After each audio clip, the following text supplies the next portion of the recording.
मानो तो मौज है, वरना समस्या तो हर रोज है। हर रोज है।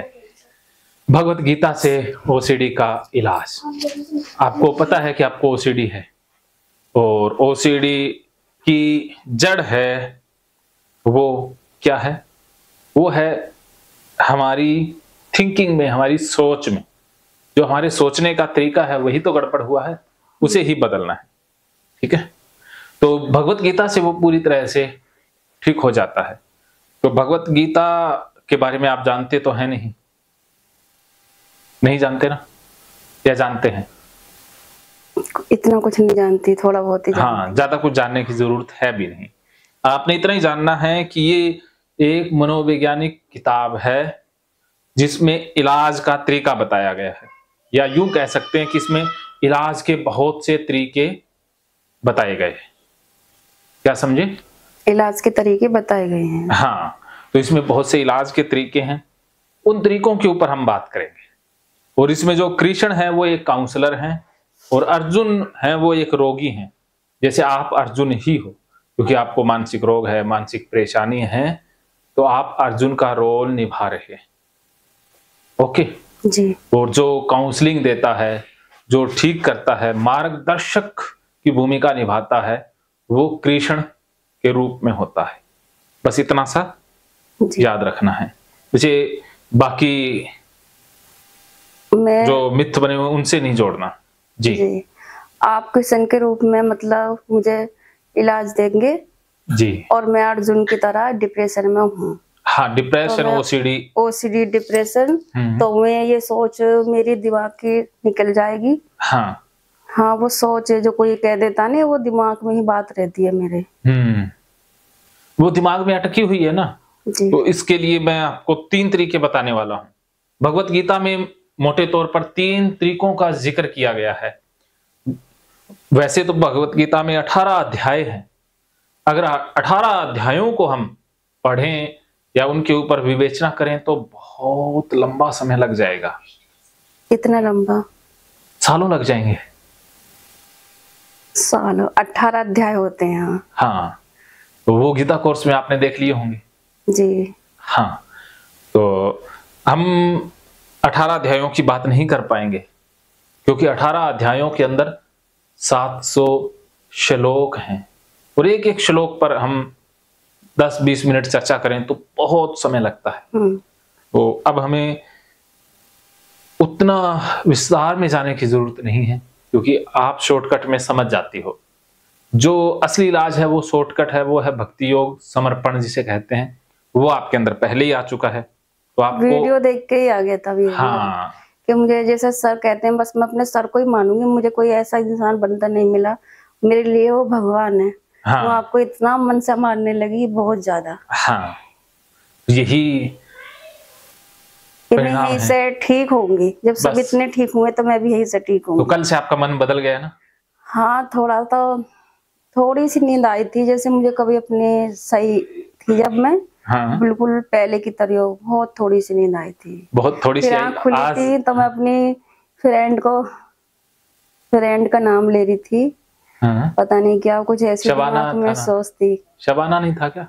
नहीं, साजिदा था एक का, वो दूसरी वाली फ्रेंड थी मेरी। कल क्या नाम बता रही? शारदा? शबाना भी था।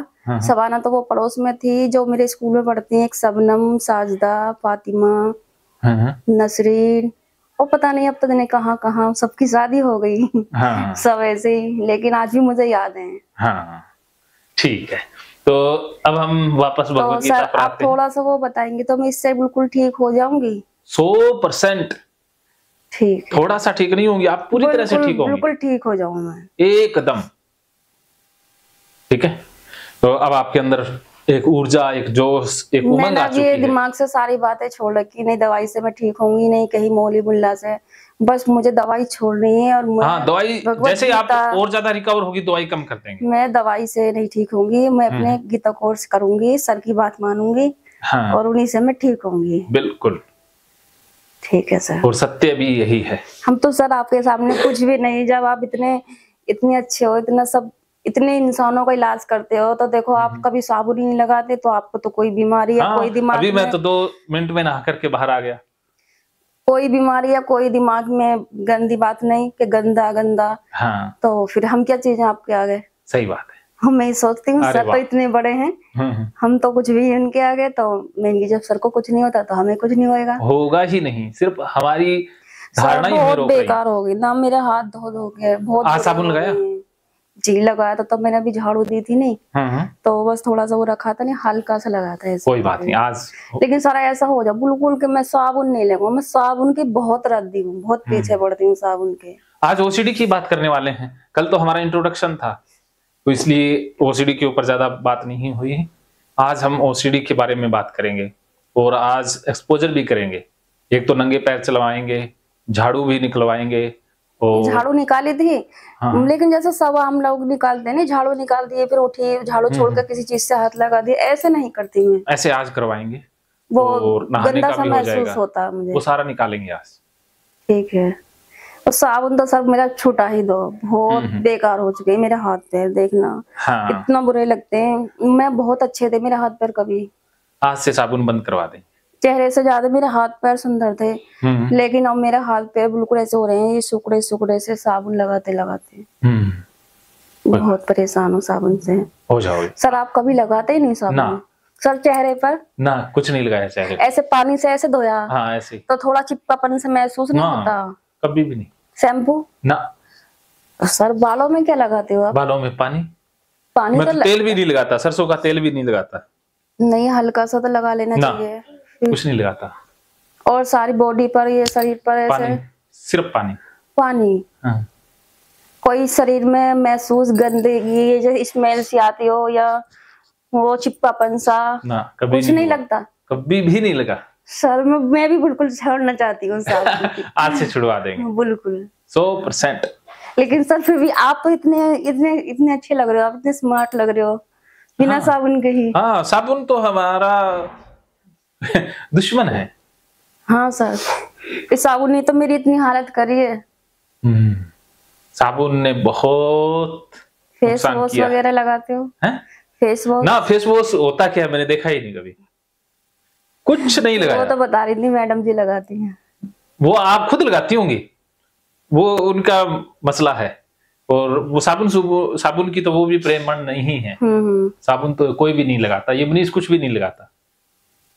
टॉयलेट करके भी तब मैं पर छोटी थी, लेटरिन वो स्कूलों में तो 1-2 लेटरिन होती हैं और उसमें कितने बच्चे जाते हैं। हाँ। एक जाता है एक निकलता है, इंटरवल में तो बहुत लाइन सी लग जाती है। हाँ। हम खूब आते जाते, कभी कोई महसूस, एक फ्रेंड को ले जाते और सर में ये 1 नंबर आ रहा जाए, फिर दूसरी फ्रेंड को कहते वो भी मैं भी जा रही हूँ उसके साथ, नहा जाओ। एक बाहर खड़ी रहती है, हम अंदर चले जाते और टॉयलेट पेशाब 2 भी करना हमने करा और फौरन बाहर निकल गया। कोई गंदेपन का कोई शब्द ही दिमाग में नहीं है बिल्कुल, बस निकले ये करना वो करना, चलो जा रहे हैं, इतना ऐसा रहता। और गंदी भी रहती, जब इतने बच्चे जाएंगे तो टॉयलेट गंदी नहीं होगी, लेकिन कोई महसूस ही नहीं होता हमें गंदा। जब पता नहीं क्या ऐसा लगता सर, क्या ये गंदा गंदा गंदा क्या घुस गया, बस पूरे दिन मेरी जिंदगी झंड कर दी इसने तो। बहुत काम भी लेट होता है मुझसे।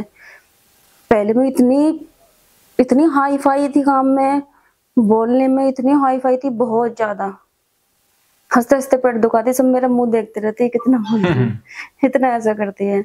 अब जब मैं ऐसे रहती हूँ तो पता नहीं क्या राग सा हो जाता, ये काम करना, ये गंदा हो गया, इसे यहाँ रखी, इसने छू दिया, ये अंदर की चीज साफ है, इसकी उस ऊपर की पिन्नी गंदी है तो इसको उतार के ऐसे अच्छी करके फेंकती हूँ उसे, ये गंदा टच ना हो जा। अब पहले मैं इस गंदगी को यहाँ से हटा दूं, वरना ये चीज यहाँ लग गई तो फिर यहाँ लग जाएगी, फिर वहां लग जाएगी, या मेरा बच्चा आ जाएगा तो वो इस चीज से हाथ लगाएगा, फिर और कहीं हाथ लगाएगा, ये दिमाग में रहती है। हाँ, कोई बात नहीं, अब इन बातों का सबका निपटारा हो जाएगा, तो हम वापस लौट आते हैं। बस ऐसे ही ठीक हो जाऊंगा सर। बिल्कुल। तो भगवत को लिखने में प्रॉब्लम है, गीता और ओसीडी, ठीक है जी। तो सबसे पहले इसमें 3 भाग बना लेते हैं। भगवत गीता में 18 अध्याय 700 श्लोक हैं, उनको 3 भागों में बांट दिया गया है। तो सबसे पहले है ज्ञान योग,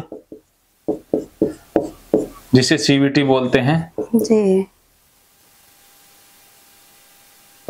ज्ञान तो सर ऐसा हो गया जैसे किसी ने दिमाग को, ज्ञान को मेरे बांध दिया हो। हाँ हाँ। पहले तो अच्छी अच्छी सोच रहती ही। कर्म योग, भक्ति योग, इसे बिहेवियर थेरेपी बोलते हैं, इसे माइंडफुलनेस थेरेपी बोलते हैं। अच्छा। लेकिन आपके लिए अब ना ज्ञान योग नहीं रहा, ज्ञान रोग बन गया है। जो आपने सुना समझा, जो अपेक्षाएं लगाई दूसरों से कि पति ऐसा होना चाहिए, बच्चे ऐसे होना चाहिए, ये ज्ञान था आपके पास। सारे पति एक जैसे नहीं हो सकते। मेरा भी सपना था सर। हाँ, वो सपना ही आपका दुश्मन बन गया। मैं आपको आपके अरमान ही आपके दुश्मन बन गए। मैं ये सोचती कि मुझे सिर्फ पैसा या धन दौलत कुछ नहीं चाहिए, मुझे ऐसा हस्बैंड हो मेरा कि मुझे इतना प्यार करे, इतना चाहे, और मेरे सिवा किसी को देखे ही नहीं। हाँ, बस यही मेरा से ये दिल का अरमान था। मैं आपको होता उल्ट है, आपने जो सोचा उसका उल्ट होता है। लेकिन वो तो बहुत ही निकम्मा इंसान निकला। बस आपकी अपेक्षाएं कुछ ज्यादा हो गई। यही थी। हाँ, हो सकता है कुछ मर्द केयरिंग होते हैं, लविंग होते हैं, सपोर्टिव होते हैं, कुछ केयरिंग लविंग सपोर्टिव नहीं होते, तो सारे एक जैसे नहीं होते। जैसे मैं देखती नहीं ये फिल्में नाटक, तो हाँ, वहीं से वो डाटा आया ना मेरे फिल्मों दिल में से। ये रहता कि कोई, लेकिन आपको पता है फिल्मों में और जो नाटकों में दिखाया जाता है वो तो बिल्कुल नकली है। जी बिल्कुल। लेकिन बस ये था, मुझे पैसों का भी कोई वो नहीं था, लालच या खुशी, कोई पैसे से मैं इतनी हम वो नहीं थी। मुझे बस ये सोचती कोई इतना प्यार करने वाला हो, चाहे उसके पास इतना पैसा वैसा हो या कुछ ना। तो जैसे आज ये सोचते हैं कि सब कुछ ऐसा और कैसी है, मुझे ऐसे कैसे कुछ मतलब, बस ये था मुझे वो प्यार करने वाला हो, बस यही से बेहद मोहब्बत चाहिए थी मुझे, और वो मुझे मोहब्बत उससे मिली नहीं, मिलेगी भी नहीं। तो मेरा दिल अब आपको मोहब्बत खुद से करनी। सर ये हकीकत बता रही हूँ, मेरे दिल में इतना, मुझे किसी ने प्यार ही नहीं करा, मुझे प्यार ही नहीं मेरी किस्मत में। लेकिन अब आपको प्यार बनना है ताकि किसी और की किस्मत खुल जाए। अब आपने मांगना नहीं है, भिखारी नहीं बनना, राजा बनना है। हाँ सर, बहुत बहुत रोई थी मैं उसके लिए, इतना गिरगिट कि इतना पत्थर इंसान था सर, पता नहीं क्या उसने मुझसे बैर निकाली। मैं पसंद नहीं थी, पता हो क्या कमी थी मेरे अंदर। वो कहते ना पसंद ना पसंद का सवाल, उसको अपनी जिंदगी जीने देनी थी, आपने अपनी जिंदगी जीनी। हाँ, मैं पागल थी बस उसके लिए पीछे पड़ी हूँ, जो मैं इतनी टेंशन ली थी। वो आप ज्यादा ही पॉजेसिव हो गई थी ना, वहीं से गड़बड़ हुई। हाँ, बस मैंने उसके लिए ज्यादा ही कुछ सोचा था। उतना ज्यादा सोचने की जरूरत नहीं थी। आपने उसे देवता भगवान नहीं मानना था, एक इंसान ही मानना था। यही सोचा था मैं इसके लिए सब कुछ छोड़ सकती हूँ, बस रहना है मुझे। लेकिन आप छोड़ सकती हो, जरूरी थोड़ी है दूसरा भी छोड़ेगा। ये तो छोड़ ही दिया। अब आके इतना सब्र आया तो अब दिमाग में बैठ गई वो बातें। हकीकत सर, मुझे ऐसा इंसान ही नहीं मिला, काश मेरे दिल के दिल में ही रहती है। बहुत अरमान थे कि कोई मुझे इतना प्यार करे, इतना प्यार करे, मुझे किसी से पैसों का या किसी चीज का लालच नहीं था। आपको प्यार बन जाना है, मांगना नहीं है। कोई दूसरा करे ये आपके हाथ में नहीं है। और फिर मैं उससे प्यार करते करते सर मेरा फिर मन ऐसा हट गया था, जब वो नहीं मिला फिर दूसरे के साथ भी नहीं रहा, ब्याज ही नहीं मिला। हाँ, वो पॉजेसिवनेस आ जाती है ना, औरत एक के प्रति समर्पित हो सकती है। हाँ, बस अपना जो भी सुख कम समझा था मैंने, एक को ही समझा था। औरत को एक ही चाहिए, मर्द को मल्टीपल चाहिए। सर कौन चाहता कि एक के साथ रह के दूसरे के साथ जाए, ऐसा नहीं, ये औरत की फुल साइकोलॉजी में नहीं है ना, ये तो मर्द की साइकोलॉजी में। दोनों की जो विचारधारा है वो अलग अलग होती है। बहुत सर, मैंने बहुत ईमानदारी से प्यार करा था उससे। ये भी नहीं कि हाँ ये नहीं कर रहा था ठीक है और मिल जाएगा, या कभी मुझे, मेरी उम्र इतनी नहीं थी पहले जब शादी हुई थी, मैं ये प्यार जानती भी नहीं थी जैसे किसी से करते हैं या कोई बात होती है पहले कभी शादी से। मुझे मेरी जिंदगी में कोई था ही नहीं।